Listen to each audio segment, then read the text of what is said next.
Κυρίες και κύριοι, χαίρετε. Είναι η εκπομπή Γεωπολιτικά.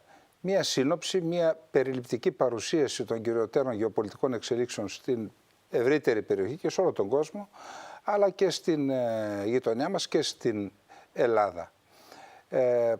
Η οικονομία επηρεάζεται από τη γεωπολιτική. Ιδιαίτερα η οικονομία της Ευρώπης τα τελευταία χρόνια έχει υποστεί αρκετά πλήγματα, ιδιαίτερα μετά τις δολιοφθορές που έγιναν στους αγωγούς Nord Stream και την εισβολή της Ρωσίας στην Ουκρανία και τα επακολουθήσαντα εμπάργο και κυρώσεις εναντίον της Ρωσίας, που οι κυρώσεις δεν πλήττουν μόνον αυτόν στον οποίο επιβάλλονται, πλήττουν και αυτόν που τις επιβάλλει, διότι γίνεται μεταξύ δύο συναλλασσομένων δυνάμεων. Η οικονομία της Ευρωπαϊκής Ένωσης λοιπόν αντιμετωπίζει προβλήματα, και στο βαθμό που η ελληνική οικονομία επηρεάζεται εκ των πραγμάτων από τις εξελίξεις στην Ευρώπη, αντιμετωπίζει προβλήματα και η οικονομία της Ελλάδας από αυτά που συμβαίνουν στην ευρωπαϊκή οικονομία. Επειδή λοιπόν το θέμα είναι πολύ σοβαρό και επηρεάζει και την πατρίδα μας, θεωρήσαμε σωστό να καλέσουμε έναν αναλυτή τέτοιων θεμάτων και μάλιστα διαβάσαμε ένα άρθρο του, και αυτό αποτέλεσε και το έναυσμα για να τον καλέσουμε εδώ, ένα άρθρο που δημοσιεύτηκε στο Euro Today και αφορούσε την κατάσταση και την πορεία της ελληνικής οικονομίας. Ένα άρθρο που γράφτηκε, όπως θα μας πει και ο ίδιος, μετά από την δημοσίευση της μελέτης του Ντράγκη για την πορεία της ευρωπαϊκής οικονομίας. Είναι ο κύριος Παναγιώτης Ταναμπασίδης, είναι αναλυτής, διαπιστευμένος και είχε την καλοσύνη να ανταποκριθεί στην πρόσκλησή μας και τον καλωσορίζω στην εκπομπή. Κύριε Ταναμπασίδη, καλώς ήρθατε. Καλησπέρα σας. Σας ευχαριστώ πάρα πολύ για την πρόσκληση. Πράγματι, κύριε Καλεντερίδη, είναι όπως τα λέτε τα πράγματα. Ιδιαίτερα στην Ευρώπη τα τελευταία 15 χρόνια η ανάπτυξη δεν έχει κυλήσει έτσι όπως θα αναμέναμε. Αυτό είναι εμφανές και στα νούμερα, νομίζω, στα νούμερα ανάπτυξης και στα νούμερα του γενικότερου του εγχώριου προϊόντος που παράγεται εντός της Ευρωπαϊκής Ένωσης. Είναι χαρακτηριστικό ότι πριν 15 χρόνια οι οικονομίες των ΗΠΑ και της Ευρώπης ήταν περίπου ίδιες όσον αφορά το παράγόμενο. Ισοδύναμες οικονομικά. Αυτή τη στιγμή το ΑΕΠ που παράγεται στις χώρες της Ευρωπαϊκής Ένωσης είναι 18 τρισεκατομμύρια και οι Ηνωμένες Πολιτείες είναι στα 27 τρισεκατομμύρια. Είναι εμφανές ότι κάτι έχει κυλήσει λάθος τα τελευταία 15 χρόνια στην Ευρώπη. Έχω την αίσθηση ότι είναι δομικές και διαρθρωτικά τα προβλήματα που αντιμετωπίζει η Ευρώπη. Ήρθε βέβαια ο πόλεμος στην Ουκρανία σαν κερασάκι στην τούρτα και έδωσε τη χαριστική βολή. Είναι χαρακτηριστικό ότι η Γερμανία, που παραδοσιακά θεωρούνταν ότι ήταν η ατμομηχανή της Ευρωπαϊκής Ένωσης και η χώρα που είχε τη μεγαλύτερη βιομηχανική παραγωγή, έχει καταγράψει μείωση της βιομηχανικής της παραγωγής γύρω στο 17% τα τελευταία 4-5 χρόνια.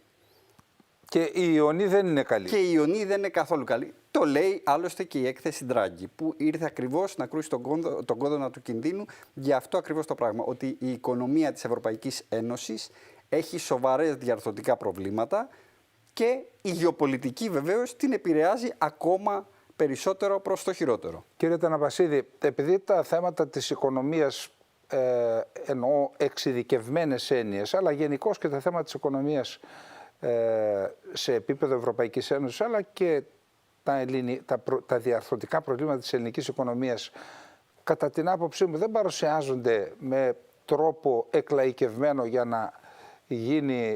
να γίνουν κτήμα τα ζητήματα αυτά και των πολιτών, όλων των πολιτών. Πέστε μας σας παρακαλώ, τι εστί Μάριο Ντράγκη, ποιο είναι το ιστορικό του, τι διετέλεσε στο παρελθόν και τι ήταν αυτή η έκθεση που έκανε για την οικονομία της Ευρώπης. Γιατί αν δεν κάνω λάθος ήταν μια έκθεση 370 σελίδων που στο μεγαλύτερο μέρος είχε κάνει φύλλο και φτερό, έχει κάνει τα προβλήματα της οικονομίας της Ευρώπης και στη συνέχεια κάνει προτάσεις. Δηλαδή αναρωτήθηκα όταν διάβασα, σε γενικές γραμμές δεν διάβασα όλοι, γιατί δεν υπάρχει μια τέτοια έκθεση και για την ελληνική οικονομία. Συνολική, που να δίνει, αν θέλετε, και μια προοπτική. Η ερώτησή σας είναι πάρα πολύ καλή, γιατί δεν υπάρχει μια έκθεση Ντράγκη για την ελληνική οικονομία. Θα ήταν πάρα πολύ ενδιαφέρον. Λοιπόν, ο Μάριο Ντράγκη είναι πρώην διοικητής της Κεντρικής Τράπεζας της Ευρώπης. Για ένα διάστημα υπηρέτησε και ως πρωθυπουργός στην Ιταλία. Αυτή τη στιγμή δεν είμαι πολύ σίγουρος, αλλά νομίζω δεν έχει κάποια επίσημη θέση στην Ευρωπαϊκή Ένωση. Είναι σύμβουλος και κατόπιν αιτήματος της Φόντερ Λάιεν, της Πρόεδρου της Ευρώπης αυτή τη στιγμή, συνέταξε μαζί με άλλους επιστήμονες μια πολύ μεγάλη έκθεση που πραγματεύεται τα προβλήματα της Ευρωπαϊκής Ένωσης στο σύνολό τους. Έχει κάποιους συγκεκριμένους τομείς και εγώ, για να είμαι ειλικρινής, δεν έχω διαβάσει 300 σελίδες όλο το κείμενο του Ντράγκη, όμως έχω σταχυολογήσει κάποια συγκεκριμένα θέματα, τα οποία οι περισσότεροι άνθρωποι που ασχολούμαστε με τα οικονομικά τα έχουμε στα υπόψη μας. Δηλαδή, το ενεργειακό, πολύ σημαντικός παράγοντας. Αν θες να έχεις παραγωγή, πρέπει οι τιμές ενέργειας σου να είναι χαμηλές. Αυτή τη στιγμή στην Ευρωπαϊκή Ένωση το κόστος ενέργειας είναι πολλαπλάσιο από ό,τι είναι στα ασιατικά κράτη και πολύ υψηλότερο από ό,τι είναι στις ΗΠΑ. Άρα είναι απαγορευτικό εκεί, κόκκινη κάρτα. Η ρύθμιση.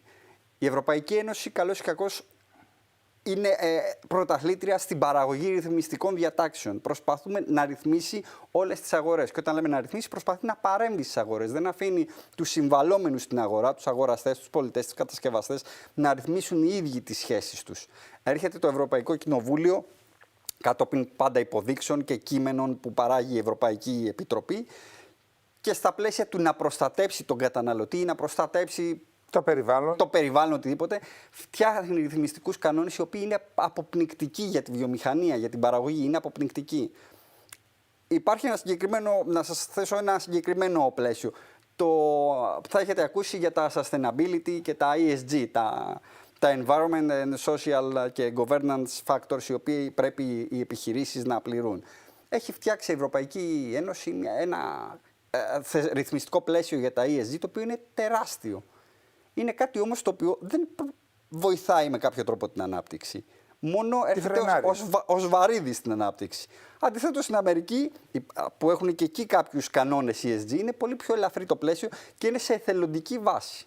Οι ΗΠΑ, επωφελούμενες από την κατάσταση στην οποία περιήλθε η ευρωπαϊκή οικονομία, κυρίως λόγω των κυρώσεων και του πολέμου στην Ουκρανία, αν δεν κάνω λάθος, έδωσε η κυβέρνηση Biden 400 δισεκατομμύρια δολάρια στήριξη σε εταιρείες να εγκατασταθούν στις ΗΠΑ.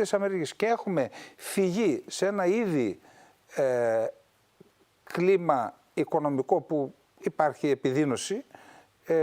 Η επιδείνωση αυτή επιτείνεται γιατί έχουμε φυγή βιομηχανιών στις ΗΠΑ. Σωστά. Είναι χαρακτηριστικό, διάβαζα πριν λίγες μέρες, ότι μια πολύ μεγάλη ελληνική βιομηχανία που ασχολείται με τα καλώδια χτίζει ένα ολοκαίνουργιο εργοστάσιο, επενδύσει 35 εκατομμυρίων στο Maryland, στις ΗΠΑ, και μάλιστα είναι ενθουσιασμένοι τα στελέχη της επιχείρησης από τον τρόπο με τον οποίο οι αρχές του Maryland προσέχουν και τους στην υλοποίηση της επένδυσής τους. Πριν από μερικά χρόνια βρέθηκα στη Βοστόνη και επισκέφθηκα, αν δεν κάνω λάθος, μια πολιτεία που βρίσκεται κοντά στα σύνορα με τον Καναδά, θεωρείται ακριτική. Και εκεί ήταν ο επικεφαλής της Φάγε, έκτιζε τότε το πρώτο εργοστάσιο της Φάγε. Μου είπε λοιπόν ότι η πολιτεία, επειδή είναι ακριτική και δεν προσελκύει επενδύσεις, του έδωσε λιμάνι, έδαφος, ενέργεια και αποχέτευση, εννοώ, γιατί όλα αυτά είναι τέλη τεράστια. Όλα δωρεάν για να εγκατασταθεί το εργοστάσιο εκεί. Δηλαδή, λέει, μόνο που δεν μας σήκωσαν και στα χέρια. Ενώ, όπως είπατε, υπάρχουν τόσα πολλά προβλήματα και στην Ελλάδα και στην Ευρώπη που στην ουσία διώχνουν τις βιομηχανίες εκτός Ευρώπης. Να πούμε δύο πράγματα για τη βιομηχανία, γενικότερα για τη βιομηχανία ως κλάδο. Η βιομηχανία, γιατί όλες οι χώρες, ή μάλλον όχι όλες, γιατί εμείς δεν το κάνουμε, αλλά όλες οι αναπτυγμένες χώρες δίνουν πολύ μεγάλη βάση στη βιομηχανία. Για ποιο λόγο? Η βιομηχανία είναι ο μοναδικός κλάδος της οικονομίας που παράγει καλοπληρωμένες, σταθερά αμοιβόμενες θέσεις εργασίας. Ούτε ο τουρισμός, ούτε οι υπηρεσίες, ούτε το εμπόριο μπορούν να έχουν το ύψος των αμοιβών που δίνει η βιομηχανία. Είναι χαρακτηριστικό ότι ακόμα και στην Ελλάδα, που έχουμε αυτή την ανεμική βιομηχανία, τη μικρή που έχουμε, οι μισθοί που υπάρχουν στην βιομηχανία είναι 30% υψηλότεροι από τους μισθούς των υπόλοιπων κλάδων της οικονομίας. Δεύτερο στοιχείο πολύ σημαντικό για τη βιομηχανία, γενικότερα σαν κλάδο της οικονομίας. είναι ότι κάθε ένα ευρώ που σπαταλάται στη βιομηχανία, επενδύεται, μπαίνει μέσα στον κύκλο τον βιομηχανικό, έχει πολλαπλασιαστεί 2,5. Τι σημαίνει αυτό? Σημαίνει για κάθε ευρώ που επενδύεται ή κάθε νόμισμα που επενδύεται σε ένα κλάδο της οικονομίας υπάρχει ένα συγκεκριμένος πολλαπλασιαστής. Γιατί αυτό το ευρώ θα γίνει εισόδημα για την επιχείρηση, μισθό για τον εργαζόμενο και ένα κομμάτι αυτού θα ξαναεπανεπενδυθεί για να γίνουν νέες επενδύσεις και θα φέρει νέο έσοδα κτλ. Οπότε, με βάση οικονομοτεχνικά μοντέλα, έχουν υπολογίσει ότι για κάθε ένα ευρώ που επενδύεται στη βιομηχανία έρχονται πίσω 2,5 ευρώ σε βάθος χρόνου. Κανένας άλλος κλάδος της οικονομίας δεν το έχει αυτό. Έχουν και άλλοι κλάδοι κάποιο πολλαπλασιαστή, 2,5 δεν έχει κανένας.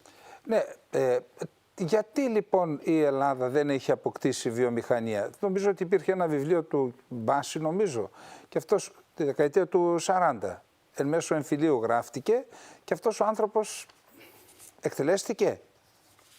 Αγνώ, για να είμαι ειλικρινής. Ναι. Γιατί και το βιβλίο αυτό έλεγε η βαριά βιομηχανία στην Ελλάδα. Γιατί η Ελλάδα δεν αποκτά βαριά βιομηχανία και οι γειτονικές χώρες? Δεν αναφέρομαι μόνο στην Τουρκία, ακόμα και η Βουλγαρία. Μια χώρα που είναι ασθενέστερη σε πολλούς τομείς από την Ελλάδα, στον τομέα αυτό είναι πολύ πιο μπροστά. Σωστά. Θα πρέπει κιόλας να πούμε ότι ξεκινήσαμε μιλώντας για το ευρωπαϊκό πρόβλημα, όμως και το πρόβλημα που έχει η βιομηχανία στην Ευρώπη, όμως στην Ελλάδα είναι ακόμα ισχυρότερο το πρόβλημα και είναι και μακροχρόνια προβληματική η κατάσταση. Είναι χαρακτηριστικό να πούμε λίγο, αν μου επιτρέπετε, μερικά ονόματα εταιριών μεγάλων εργοστασίων που τα τελευταία 5 χρόνια κλείσανε στην Ελλάδα. Θα ξεκινήσω από τη Γιούλα, την Ιαλουργία, η οποία έχει μεγάλη και ιστορική. Ναι. Και ιστορική επιχείρηση στο Εγάλεο που έκλεισε μέσα στη χρονιά που είμαστε. Και έχουν κλείσει επίσης η Crown Hellas Can, η Reckitt Benckiser που είχε απορριπαντικά, η Tupperware, η Pipe Life, η Pitsos, η οποία ήταν ελληνική εταιρεία, εξαγοράστηκε από την PSH, από Γερμανούς, και το εργοστάσιο και την παραγωγή, το Pitsos ως brand το διατηρούν, έχει πάει στην Τουρκία και παράγονται πλέον τα Pitsos στην Τουρκία. Είναι η Schneider Electric, η Frigoglass και η Delta. Και η BIC νομίζω ότι έκλεισε. Η BIC δεν έχει κλείσει, λειτουργεί ακόμα, δεν ξέρω αν έχουν κάνει κάποιες περικοπές, αλλά υπάρχει. Οπότε το πρόβλημα στη βιομηχανία, στη βιομηχανική παραγωγή στην Ελλάδα είναι μακροχρόνιο, να πω έτσι. Να ξαναγυρίσουμε λίγο στα ευρωπαϊκά. Ενώ λοιπόν συμβαίνουν αυτά, ενώ ήδη μπορούμε να πούμε ότι χυμάζεται η ευρωπαϊκή οικονομία, έχουμε μπροστά μας δύο πιθανές εξελίξεις. Η μία εξέλιξη είναι η εκλογή Τραμπ, η πιθανή εκλογή Τραμπ και η επιβολή δασμών στα προϊόντα που εισάγονται από την Ευρώπη. Διάβαζα ότι η οικονομία της Γερμανίας θα επηρεαστεί αν επιβληθούν δασμοί σε πολύ σημαντικό βαθμό, διότι είναι εξωστρεφής η οικονομία, κάνει εξαγωγές στις ΗΠΑ.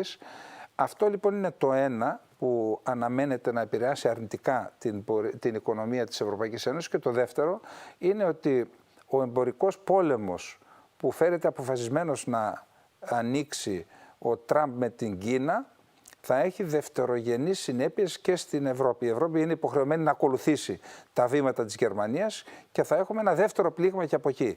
Ως αναλυτής, τι πιστεύετε για αυτές τις πιθανές προοπτικές? Σωστά, να ξεκινήσω από το δεύτερο. Όσον αφορά με τον εμπορικό πόλεμο με την Κίνα, ναι, σίγουρα θα υπάρχουν παράπλευρες απώλειες, να το πω, και για την Ευρώπη. Ενδεχομένως, βέβαια, να υπάρχουν και παράπλευρα ωφέλη, γιατί πάντα όταν προσπαθεί μια χώρα να θέσει δασμούς σε μια άλλη, ξεκινάνε οι κύκλοι των προϊόντων. Δηλαδή, ενδεχομένως με κάποιο τρόπο να βρεθούν ευρωπαϊκές χώρες να εισάγουν πράγματα από την Κίνα και να τα εξάγουν εμέσως στις ΗΠΑ. Καλή ώρα αυτή έχει γίνει και με την Ρωσία αυτή τη στιγμή. Από τη μία έχουν επιβληθεί κυρώσεις αυστηρότατες. Και από την άλλη η Τουρκία εισάγει και τα... Όχι μόνο η Τουρκία. Αν έχετε δει τα γραφήματα, η Γερμανία, η Τσεχία και όλες οι χώρες της κεντρικής Ευρώπης που είχαν παραγωγή και είχαν παραδοσιακά μεγάλες εμπορικές σχέσεις με τη Ρωσία, ως διαμαγεία στην ημέρα που επιβλήθηκαν οι κυρώσεις με τη Ρωσία, άρχισαν να αυξάνουν τις εξαγωγές στο Καζακστάν. Έγινε μεγάλος εισαγωγέας στο Καζακστάν. Και από εκεί εισάγονται... Προφανώς, ναι, και δεν έγινε μεγάλος εισαγωγέας στο Καζακστάν στα γερμανικά προϊόντα, αλλά κάποιος άλλος χρησιμοποιεί τα προϊόντα από το Καζακστάν. Οπότε ενδεχομένως τέτοιου είδους κυκλώματα να τα δούμε και αν. Να λειτουργούν, γιατί η αγορά δεν τη θα σέβεται. Ακριβώς, ακριβώς. Και όποιος θέλει να βγάλει κέρδος, αυτές τις περιπτώσεις περιμένει. Σε σχέση με τους δασμούς που έχει δηλώσει ότι έχει δεσμευθεί προεκλογικά ο Τραμπ. Σε σχέση με τους δασμούς όσον αφορά την Ευρώπη, νομίζω ότι θα πρέπει πράγματι. Οι Γερμανοί είναι οι πρώτοι που θα πληγούν, γιατί έχουν μεγάλες εξαγωγές και προς τις ΗΠΑ και προς άλλες χώρες. Νομίζω όμως ότι εκεί θα πρέπει να αντιληφθούμε ότι πρέπει η Ευρώπη να απογαλακτιστεί σε έναν βαθμό από την Αμερική. Προφανώς και η Αμερική είναι, να το πω, ο φυσικός σύμμαχος της Ευρώπης, ανήκουμε στη Δύση, αλλά θα πρέπει να δούμε την αυτοτέλεια της Ευρώπης και της Ευρωπαϊκής Ένωσης. Νομίζω ότι αυτό αναφέρει εν πολλοίς και η έκθεση του Ντράγκη, ότι θα πρέπει να αρχίσουμε να αναπτύσσουμε μια αυτοτέλεια και στρατιωτικά και σε τη διεθνή σκηνή, αλλά και οικονομικά. Αυτή τη στιγμή η Ευρώπη, παρόλο που έχει τον πληθυσμό και έχει και το ΑΕΠ που θα μπορούσε να μετρήσει ο λόγος της παγκοσμίως, δεν μετράει πολιτικά. Κύριε Ταναπασίδη, αυτός ήταν και ο λόγος που αποφασίσαμε να κάνουμε στην σημερινή μας εκπομπή, να θέσουμε αυτό το θέμα, διότι η οικονομία επηρεάζει και την πολιτική και τη στρατιωτική ισχύ της Ευρώπης, και αυτά εντόπισε ο Ντράγκη, όπως είπατε, και θεωρώ ότι πρέπει να απασχολούν την Ευρώπη, και φυσικά από αυτά επηρεάζεται και η Ελλάδα, γιατί είμαστε και εμείς, όπως είναι γνωστό, ισότιμο μέλος της Ευρωπαϊκής Ένωσης, η Ελλάδα και η Κύπρος. Τώρα να πάμε ξανά, να γυρίσουμε πίσω στην Ελλάδα, χωρίς να επιρρύψουμε ευθύνες συγκεκριμένα κάπου.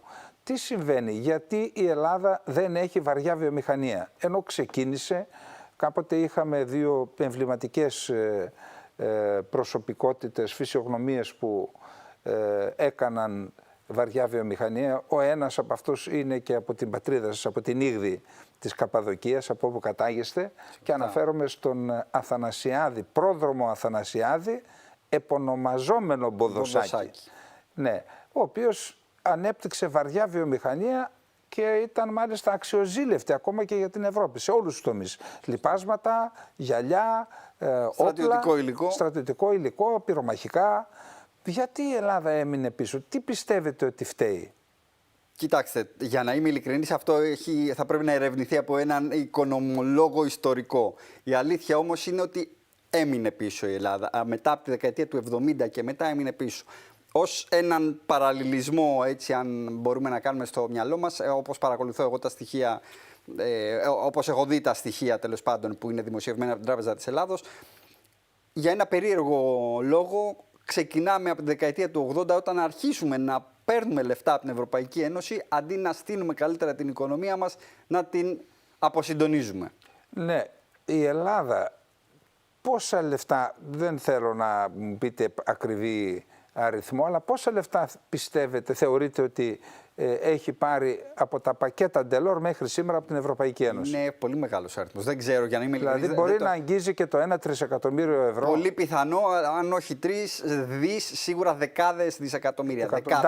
Εκατοντάδες δισεκατομμύρια. Ναι. Εκατοντάδες δισεκατομμύρια. Ναι.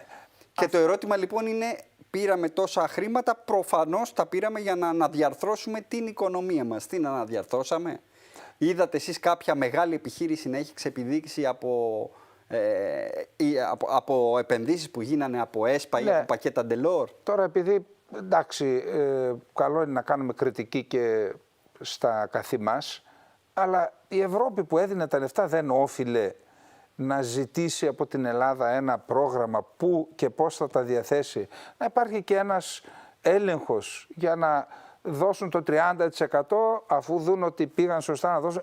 Τι γινόταν τόσα χρόνια δηλαδή, πού πήγαν αυτά τα λεφτά? Αυτό είναι ένα μεγάλο ερώτημα. Σίγουρα η Ευρώπη μάλλον δεν έκανε τον έλεγχο που έπρεπε να κάνει, αλλά για να είμαστε ειλικρινείς, αυτή είναι ευθύνη δική μας καταρχήν. Ευθύνη της ελληνικής πολιτείας, του ελληνικού λαού, των Ελλήνων επιχειρηματιών. Είναι ευθύνη δική μας το ότι δεν χρησιμοποιήσαμε αυτά τα λεφτά έτσι όπως θα έπρεπε να τα έχουμε χρησιμοποιήσει. Μήπως κάποιους στην Ευρώπη τους βόλευε αυτά τα λεφτά να πάνε στον αέρα για να είναι η Ελλάδα μια απολύτως εξαρτημένη οικονομία από τις οικονομίες των ισχυρών ευρωπαϊκών χωρών, και αναφέρομαι κυρίως στη Γερμανία, στη Γαλλία και στην Ιταλία? Ενδεχομένως είναι και έτσι όπως το λέτε. Βεβαίως, βόλευε την βιομηχανία της Γερμανίας να δίνονται επιδοτήσεις στην Ελλάδα για να αγοράζουμε εν τέλει καγέν, όπως συνέβη πριν την κρίση. Οπότε, ναι, έμεσος πλην σαφώς μπορεί και αυτοί να θέλουν να κάνουν τα στραβά μάτια. Όμως, ξαναλέω ότι η δική μου προσωπική άποψη είναι ότι δεν μπορείς να ρίξεις το φταίξιμο σε κάποιον τον άλλο από τη στιγμή που ο άλλος σου έδωσε τα χρήματα για να κάνεις επενδύσεις. Η ευθύνη βαραίνει εμάς, τους ώμους τους δικούς μας. Ναι, βλέπουμε λοιπόν τώρα στην Ελλάδα το τελευταίο διάστημα ότι υπάρχει μια τάση στην πράσινη ανάπτυξη, πράσινη μετάβαση και στο πλαίσιο αυτό είναι και οι ανεμογεννήτριες, η ηλιακή ενέργεια και τα αυτοκίνητα τα ηλεκτρικά. Και αυτό φαίνεται ότι ακόμα και σε αυτό που δίνεται η κατεύθυνση και κεφάλαια.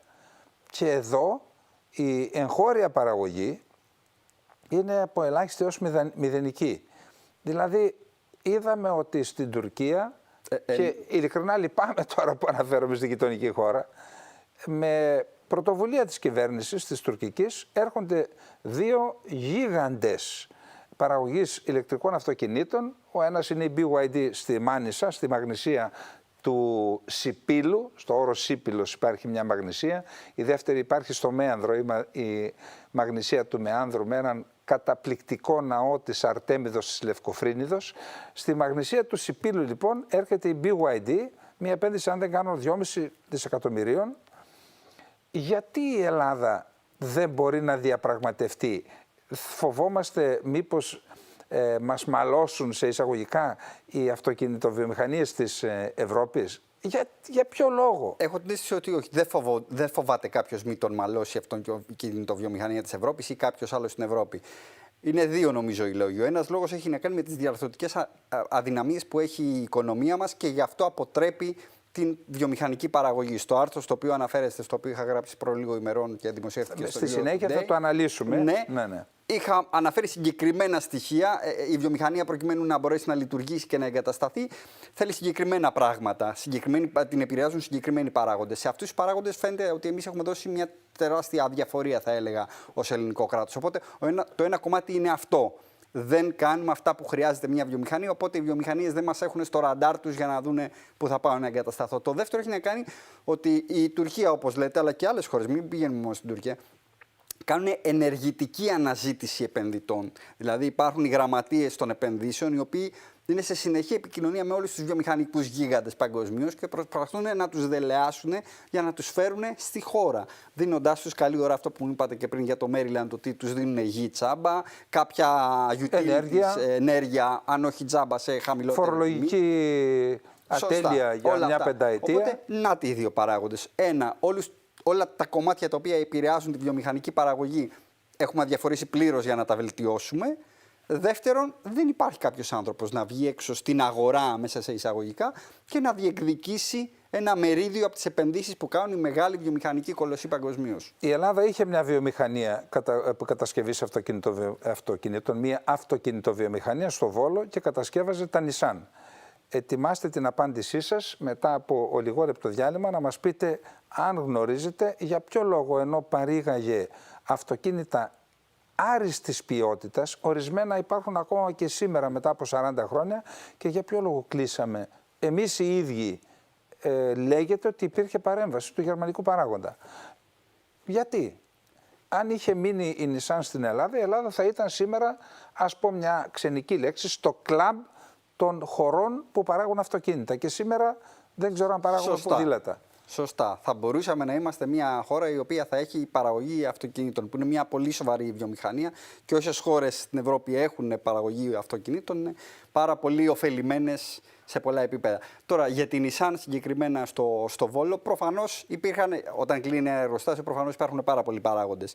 Υπάρχουν πάντα υποψίες, και αυτά ποτέ δεν είναι, ότι υπήρχε πολιτική παρέμβαση για να συμβεί αυτό.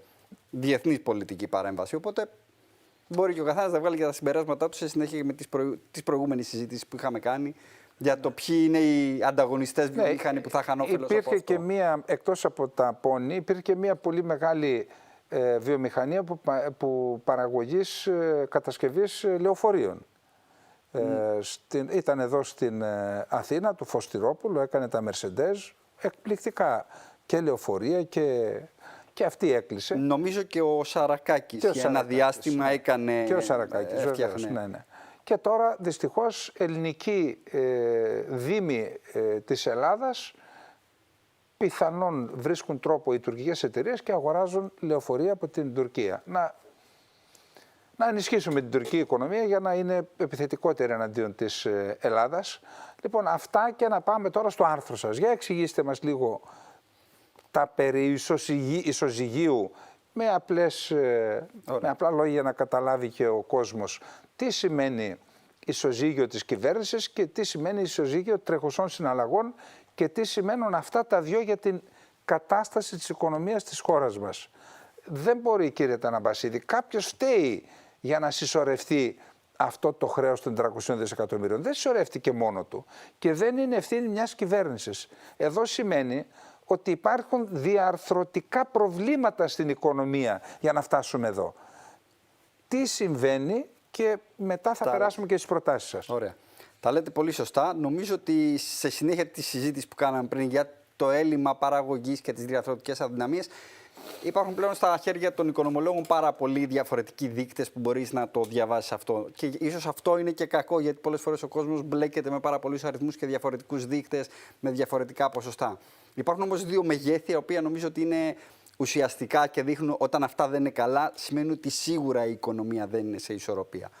Το ένα μέγεθος είναι το ισοζύγιο των πληρωμών της κυβέρνησης. Πόσα δηλαδή εισπράττει και πόσα ξοδεύει η κυβέρνηση. Είναι χαρακτηριστικό ότι το πρόβλημα. Δηλαδή η κυβέρνηση, έχουμε τον προϋπολογισμό. Σωστά. Προϋπολογίζει πόσους φόρους θα εισπράξει και τι δαπάνες θα κάνει. Τι δαπάνες θα κάνει. Αυτό λοιπόν στο τέλος του έτους έχουμε έναν ισολογισμό. Είναι ο ισολογισμός των πληρωμών της κυβέρνησης. Είναι τα δημοσιονομικά. Είναι ακριβώς αυτό. Ναι. Λοιπόν, τι συμβαίνει με αυτό στην Ελλάδα τις τελευταίες δεκαετίες? Ήμασταν παραδοσιακά μια χώρα η οποία ήταν ελλειμματική. Το ισοζύγιο της κυβέρνησης ήταν ελλειμματικό και μάλιστα με πολύ μεγάλο έλλειμμα, ιδιαίτερα την περίοδο της κρίσης, γιατί φτάσαμε σε σημείο να μην μπορούμε να εξυπηρετήσουμε το ήδη υπάρχον χρέος. Η κυβέρνηση, εκτός από μισθούς, συντάξεις και άλλα έξοδα, στρατό που πρέπει να συντηρήσει, πρέπει να πληρώνει και ένα μέρος των συντάξεων, να πληρώνει και τους στόκους στο χρέος που έχει δημιουργήσει. Του υφισταμένου χρέους. Του υφισταμένου χρέους. Σωστά. Άρα, τόσα χρόνια ελλειμματική, με πολύ μεγάλο έλλειμμα. Δηλαδή δεν μπορούσαμε να πληρώσουμε ούτε μέρος των προβλεπομένων δαπανών. Πληρώναμε ένα μέρος και ένα άλλο μέρος χρειαζόταν να δανειστούμε για να το δανειστούμε. Και με τα δάνεια που παίρναμε καλύπταμε αυτό το κενό και πληρώνουμε και τους φόρους του προηγούμενου δανείου. Τους στόκους του προηγούμενου. Σωστά. Και έτσι κάθε χρόνο το χρέος διονγκώνεται. Σωστά. Μάλιστα. Το λέτε πολύ σωστά. Αυτό συνέβαινε μέχρι που έσκασε η φούσκα αυτή στην οποία ζούσαμε και ξεκίνησε η χρηματοοικονομική κρίση, που το πρόβλημα της Ελλάδας. Το 2008, 2009 και 2010. Σωστά. Ναι. Το άλλο. Κυλώντας τα χρόνια για να είμαστε και σωστοί και δίκαιοι, φαίνεται ιδιαίτερα τα τελευταία 4 χρόνια η κυβέρνηση έχει βελτιώσει πάρα πολύ το ισοζύγιο των πληρωμών της κυβέρνησης. Στο σύνολό του είναι ακόμα αρνητικό. Δηλαδή τώρα για το είμαστε ελλειμματικοί πάλι. Είμαστε ελλειμματικοί. Για το 2024 προβλέπεται ότι θα έχουμε 4,5 δισεκατομμύρια έλλειμμα θα έχει η γενική κυβέρνηση. Αν αφαιρέσεις βέβαια τους στόκους, το πρωτογενές έλλειμμα ή πλεόνασμα, αν αφαιρέσεις τους στόκους για τα δάνεια, εκεί φαίνεται να έχουμε πλεόνασμα. Θα πάμε στα 8 δισεκατομμύρια πλεόνασμα για το 2024.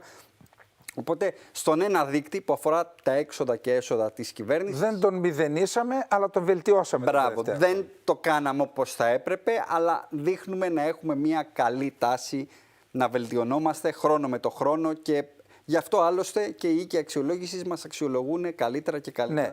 Εδώ λοιπόν υπάρχει μια πρόβλεψη. Το 2029 η Ελλάδα από 208% του ΑΕΠ εξωτερικό χρέος θα φτάσει στο 140%.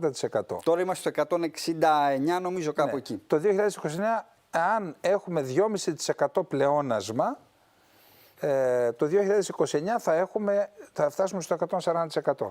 Αφού λοιπόν συνεχίζεται το έλλειμμα στην ουσία πληρωμών της κυβέρνησης, πώς πέφτει το ποσοστό του εξωτερικού χρέους έναντι του ΑΕΠ? Αυτό είναι το μεγάλο, πώς να το πω, είναι το μεγάλο τρίκ.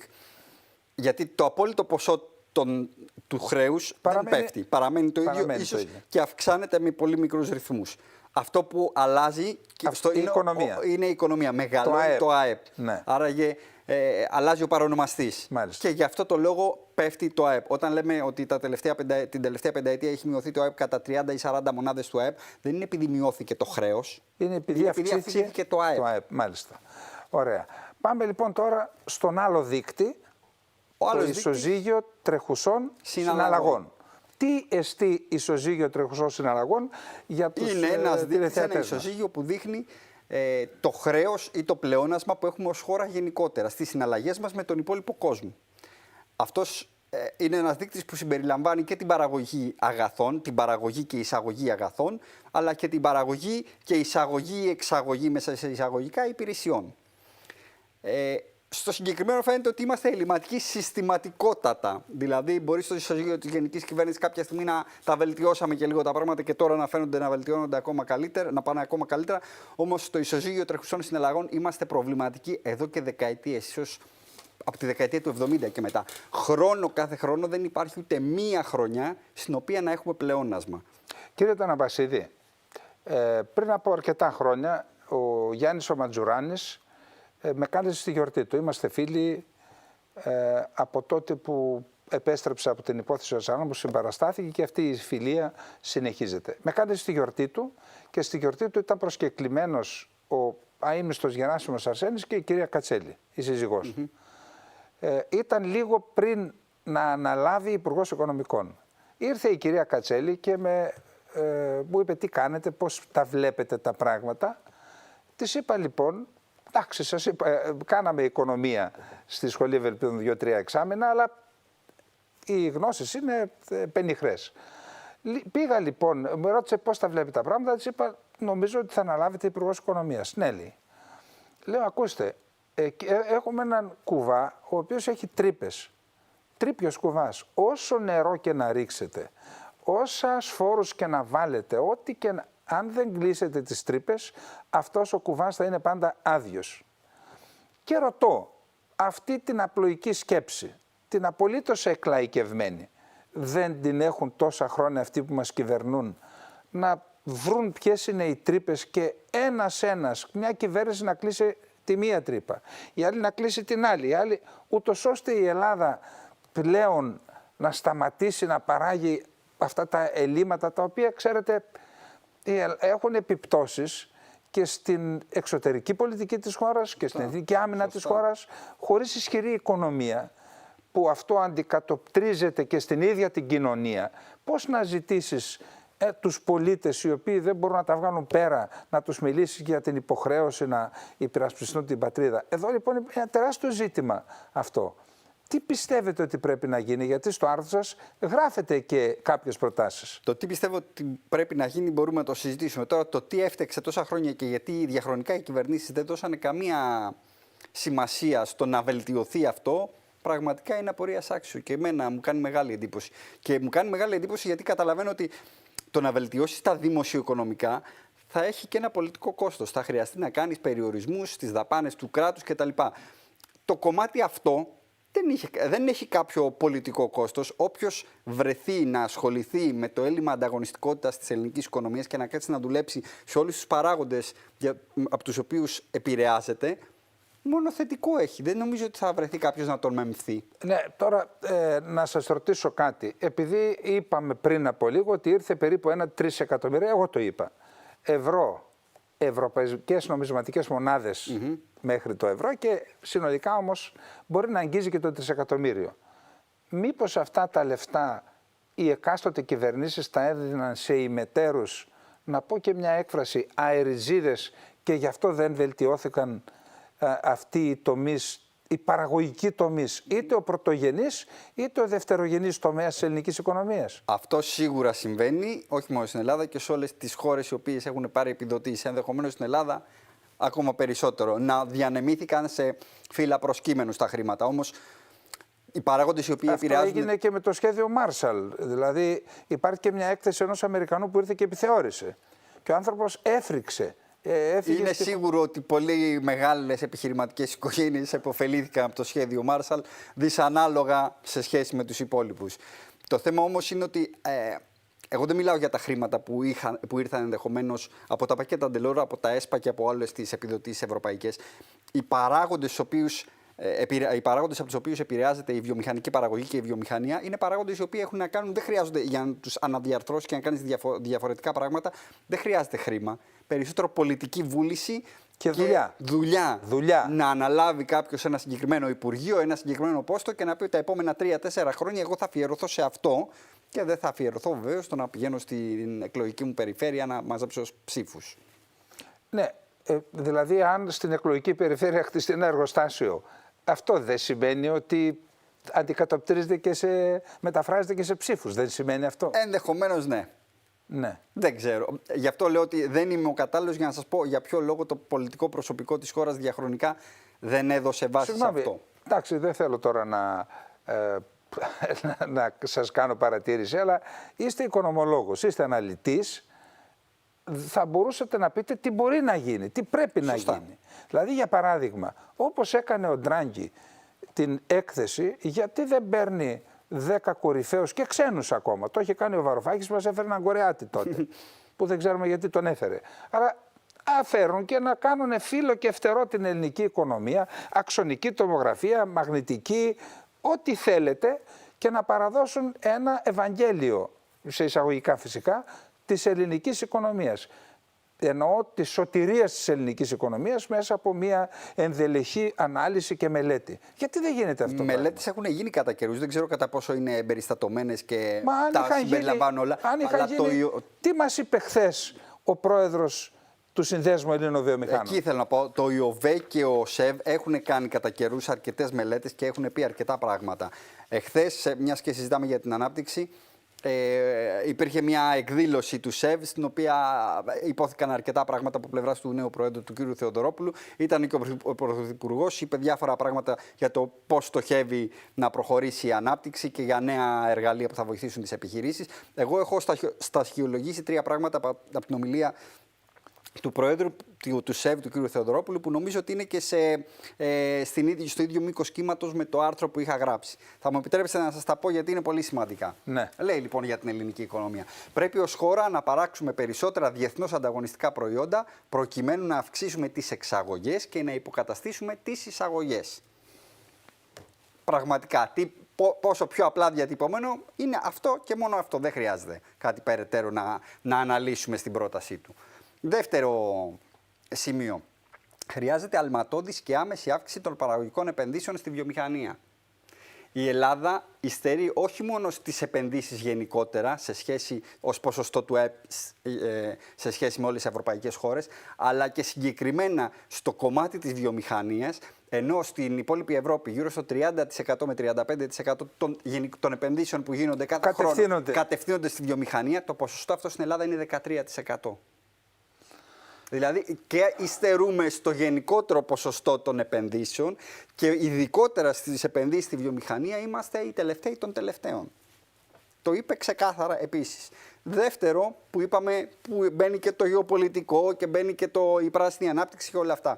Η έλλειψη ισορροπίας μεταξύ της πράσινης μετάβασης και της ανταγωνιστικότητας συνιστά υπαρξιακή απειλή για το μεγαλύτερο μέρος της ευρωπαϊκής και της ελληνικής παραγωγής. Αυτό θέλω να το ξαναπείτε. Μήπως και το ακούσουν αυτοί. Το λέει πολύ ευγενικά. Όχι, εσείς να το ξαναπείτε. Το λέει πολύ ευγενικά, μήπως και το ακούσουν λοιπόν κάποιοι στην Ελλάδα που βάλανε την πράσινη ανάπτυξη μπροστά απ' όλα. Σωστά. Τα λέτε πολύ σωστά και θα πρέπει εδώ να πούμε 2 πράγματα, γιατί ενδεχομένως και ο κόσμος να μας παρεξηγήσει. Η πράσινη ανάπτυξη έχει η αλλαγή, μάλλον η ενεργειακή μετάβαση προς μια πράσινη οικονομία, έχει 2 σκέλη και 2 κομμάτια τα οποία μας πρόχνουν προς αυτή την κατεύθυνση.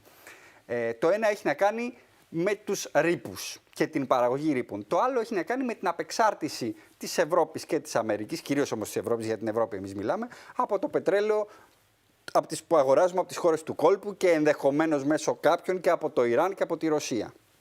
Και τα 2 είναι θεμιτά. Δηλαδή η Ευρώπη μπορεί να μην θέλει να ξοδεύει τα δισεκατομμύρια που ξοδεύει σε πετρέλαιο και σε φυσικό αέριο από τις άλλες χώρες.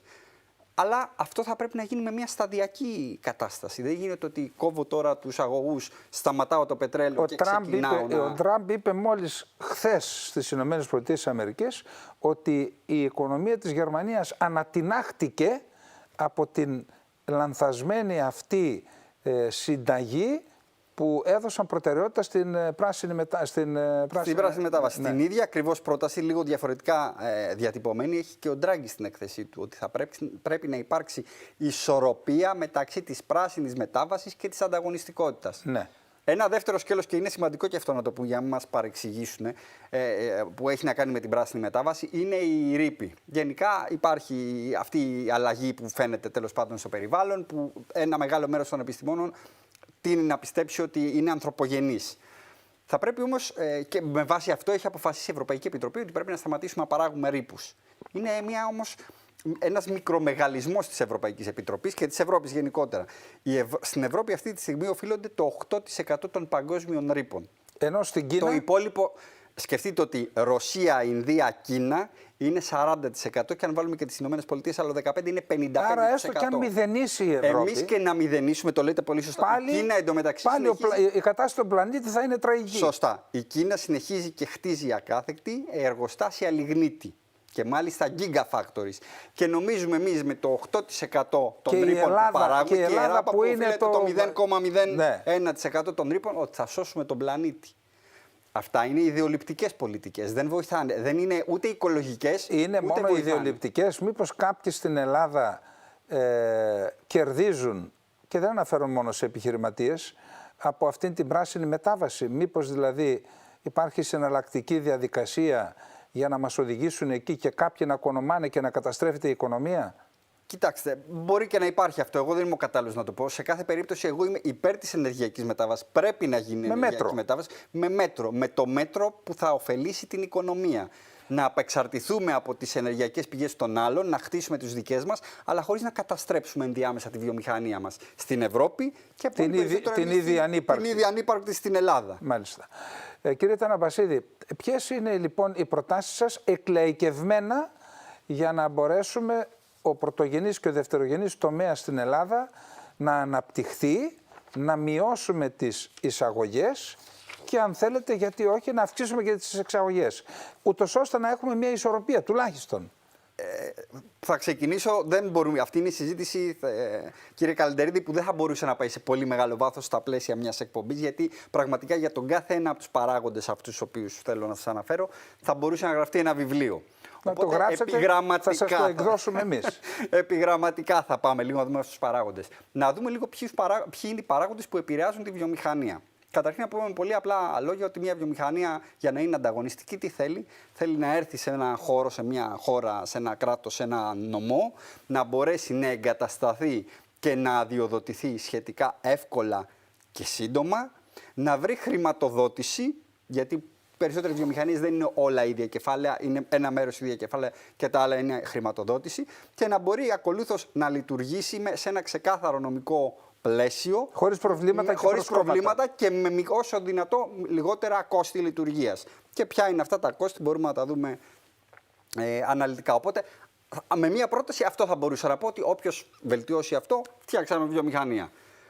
Όμως αυτό από κάτω έχει πάρα πολλά υποπαράγοντες, να το πω έτσι.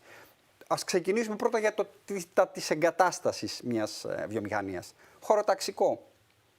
Στην Ελλάδα υπάρχει γράφετε στο άρθρο σας ότι οι περισσότερες βιομηχανικές περιοχές δεν είναι σωστά οργανωμένες και κάποιες και δεν λειτουργούν. Υπάρχει αυτή τη στιγμή μια εταιρεία η οποία ήταν από την ΕΤΒΑ, που ήταν η Τράπεζα Βιομηχανικής Ανάπτυξης. Με τη συγχωνεύση των τραπεζών, η ΕΤΒΑ είχε παράλληλα και την ευθύνη της λειτουργίας των βιομηχανικών περιοχών, των οργανωμένων βιομηχανικών περιοχών στη χώρα. Με τη συγχωνεύση των τραπεζών, αυτή η εταιρεία βρέθηκε πλέον είναι θυγατρική της Τράπεζας Πειραιώς. Η Τράπεζα Πειραιώς μέσα από ένα σύνθετο σχήμα την έχει συνεισφέρει σε ένα φαντ και έχει κρατήσει ένα κομμάτι, τέλος πάντων. Ως διαχειριστής των περιοχών των βιομηχανικών ζωνών, εγώ προσωπικά όσο παρακολουθώ τη βιομηχανία δεν έχω δει να κάνει τη διαφορά η διαχείριση, τέλος πάντων, που θα περιμέναμε. Είναι πολύ σημαντικό επίσης να αναφέρουμε ότι η ΕΤΒΑ, ΒΙΠΕ, η διοργανώτρια, η διαχειρίστρια εταιρεία των βιομηχανικών περιοχών, διαχειρίζεται 27 περιοχές βιομηχανικές και βιομηχανικά πάρκα σε όλη την Ελλάδα. Τα δύο μεγαλύτερα βιομηχανικές συγκεντρώσεις, στη Σύνδο και στα Ινόφυτα, είναι εκτός.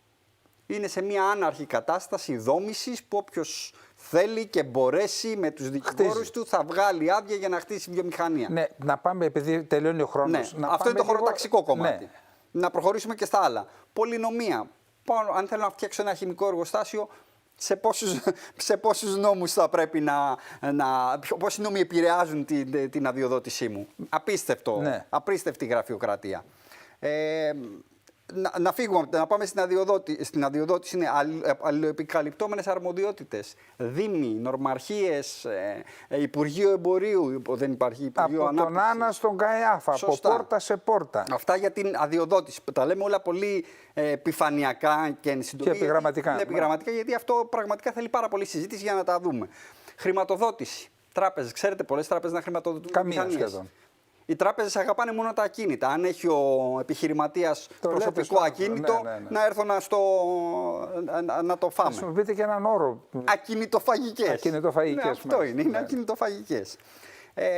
Σε άλλες χώρες, εκτός του τραπεζικού τομέα, που θα έπρεπε και εδώ να είναι πιο έτσι, ανεπτυγμένο, θα έπρεπε να υπάρχουν και άλλοι εναλλακτικές τρόποι χρηματοδότησης των εταιριών. Χρηματιστήριο, IPO που λέμε, η εισδοχή νέων μετοχών. Ελάχιστα. Το ελληνικό χρηματιστήριο είναι περιφερειακό, μικρό, ανεμικό χρηματιστήριο. Private equity. Πράγματι, τα τελευταία χρόνια έχουν έρθει αρκετά private equity, ιδιωτικά κεφάλαια δηλαδή που επενδύουν στην Ελλάδα. Τα περισσότερα, εγώ από ό,τι έχω δει τουλάχιστον, ιδιαίτερα τα ελληνικής ιδιοκτησίας, εξαρτώνται από χρήματα του δημοσίου, από το ΤΑΝΕΟ, το Ταμείο Ανάπτυξης Νέας Οικονομίας. Δεν φαίνεται. Τα επενδυτικά προγράμματα του ΕΣΠΑ, το συζητήσαμε. Πού κατευθύνονται, ποιοι τα λαμβάνουν. Και εκεί δεν υπάρχει ένας στρατηγικός σχεδιασμός για ανάπτυξη της βαριάς βιομηχανίας στην Ελλάδα. Σωστά. Πολλά πάνε σε τουριστικές ή σε άλλου είδους επενδύσεις. Και τελευταίο, εφόσον είδαμε την αδειοδότηση και την εγκατάσταση, τρία πράγματα για τα λειτουργικά κόστη. Όταν θα λειτουργήσει μια εταιρεία, πρέπει να είναι ανταγωνιστική. Ποια είναι τα βασικά έξοδα μιας βιομηχανίας, ποια είναι? Πρώτες ύλες, μισθολογικό και ενέργεια, ενεργειακό κόστος και μεταφορές. Μισθολογικό, να σας πω στο μισθολογικό. Δεν λέω να μειωθούν οι μισθοί, ήδη είναι πολύ χαμηλά οι μισθοί στην Ελλάδα. Όμως έχουμε 23% μη μισθολογικό κόστος. Τι σημαίνει αυτό? Ότι για κάθε 1.000 ευρώ που δίνει, μεικτά που δίνει μια επιχείρηση, πληρώνει 1.230. Σκεφτείτε ότι σε έναν μεικτό μισθό 2.000 ευρώ το μήνα, η επιχείρηση πληρώνει 2.460 και τελικά ο εργαζόμενος λαμβάνει στη τσέπη του 1.400.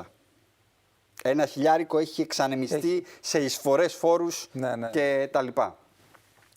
Η ενέργεια, τη συζητήσαμε πριν, είμαστε από τους ακριβότερους στην Ευρώπη και γενικά η Ευρώπη είναι από τις πιο ακριβές περιοχές σε όλο τον κόσμο στην ενέργεια και μεταφορικά κόστη ή τα υψηλότερα διόδια ανά χιλιόμετρο. Επειδή στο άρθρο σας στο τέλος, φτάναμε και στο τέλος της εκπομπής, γράφετε και συγκεκριμένα, για να μην φαντάζεται ο κόσμος ότι πρέπει να παράγουμε διαστημόπλια. Σωστά. Τι πρέπει να παράγει η ελληνική βιομηχανία? Θα ήταν πάρα πολύ καλό να παρηγάγαμε και διαστημόπλια, αν γίνεται. Ναι. Αλλά αν θέλουμε να είμαστε ρεαλιστές, δεν γίνεται να το κάνουμε αυτό ή δεν γίνεται να το κάνουμε μέσα στα επόμενα 5-10 χρόνια.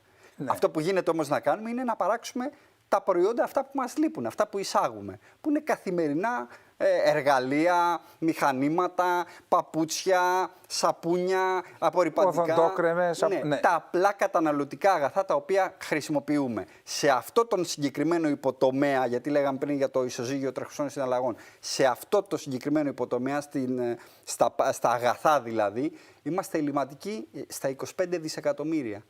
Καταναλώνουμε 25 δισεκατομμύρια περισσότερα από αυτά. Κύριε Ταναμπασί, δηλαδή αν είχαμε λύσει αυτό το πρόβλημα που δεν χρειάζονται βιομηχανίες απολύτως εξειδικευμένες. Θα ήταν καλό να τις είχαμε, αλλά δεν χρειάζεται. Ναι, αλλά αν λύσουμε αυτό το πρόβλημα, στην ουσία γινόμαστε πλεονασματικοί. Στην ουσία, στην πραγματικότητα θα γίνουμε πλεονασματικοί. Αν καταφέρουμε και έχουμε ισοσκελισμένο το ισοζύγιο των αγαθών, είναι σίγουρο ότι θα έχουμε πολύ περισσότερες θέσεις εργασίας καλοπληρωμένες, η κυβέρνηση θα έχει πολύ περισσότερα έσοδα μέσω των φόρων και γενικότερα δεν θα είμαστε ελληματικοί. Κύριε Ταναμπασίδη, αιτία της παρουσίας σας εδώ είναι το άρθρο που διάβασα. Ας ελπίσουμε, καταρχάς θα ήθελα να σε ευχαριστήσω. Εγώ να σας ευχαριστήσω πάρα πολύ. Που ανταποκριθήκατε στην πρόκλησή μας. Ας ελπίσουμε, κυρίες και κύριοι, ότι η σημερινή μας εκπομπή θα αποτελέσει έναυσμα προβληματισμού σε πολίτες, τεχνοκράτες και πολιτικούς για να γίνει ένα βήμα παραπάνω να αλλάξει αυτή η παθογόνα κατάσταση όπως μας την εξήγησε ο αναλυτής, ο κύριος Παναγιώτης Τανεβασίδης. Μέχρι την επόμενη εβδομάδα, λοιπόν, φτάσαμε στο τέλος της εκπομπής. Μέχρι την επόμενη εβδομάδα να είστε όλες και όλοι καλά. Γεια σας.